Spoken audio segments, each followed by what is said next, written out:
It's the fastest thing in the universe. But we can still measure its speed. If we slow down the animation, we can analyse light's motion using a space-time diagram, which takes a flipbook of animation panels and turns them on their side. In this lesson, we'll add the single experimental fact that whenever anyone measures just how fast light moves, they get the same answer. 299,792,458 metres every second. Which means that when we draw light on our space-time diagram, its world line always has to appear at the same angle.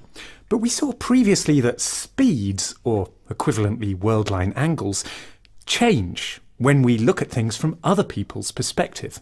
To explore this contradiction, let's see what happens if I start moving while I stand still and shine the laser at Tom. First, we'll need to construct the space-time diagram. Yes, that means taking all of the different panels showing the different moments in time and stacking them up. From the side, we see the world line of the laser light at its correct fixed angle, just as before. So far, so good. But that space-time diagram represents Andrew's perspective. What does it look like to me? In the last lesson, we showed how to get Tom's perspective, moving all the panels along a bit until his world line is completely vertical. But look carefully at the light world line. The rearrangement of the panels means it's now tilted over too far. I'd measure light travelling faster than Andrew would. But every experiment we've ever done, and we've tried very hard, says that everyone measures light to have a fixed speed. So let's start again. In the 1900s, a clever chap named Albert Einstein worked out how to see things properly from Tom's point of view, while still getting the speed of light right. First, we need to glue together the separate panels into one solid block.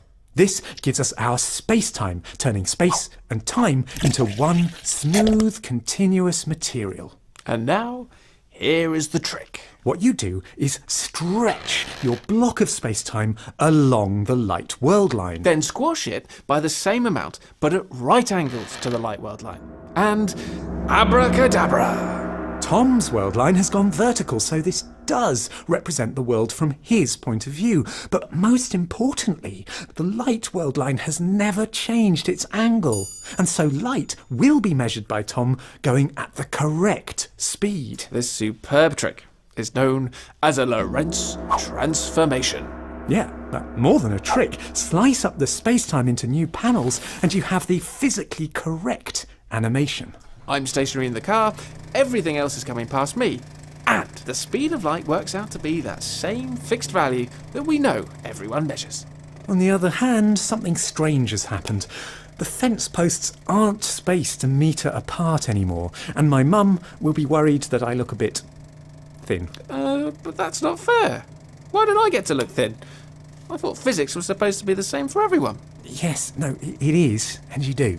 All that stretching and squashing of space-time has just muddled together what we used to think of separately as space and time. This particular squashing effect is known as Lorentz contraction. Okay, but I still don't look thin. No, yes, you do. Now that we know better about space-time, we should redraw what this scene looked like to me.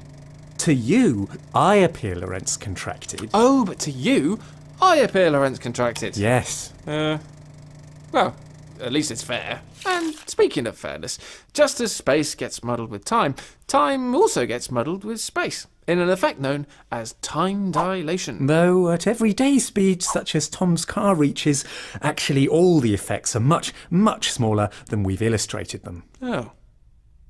Yet.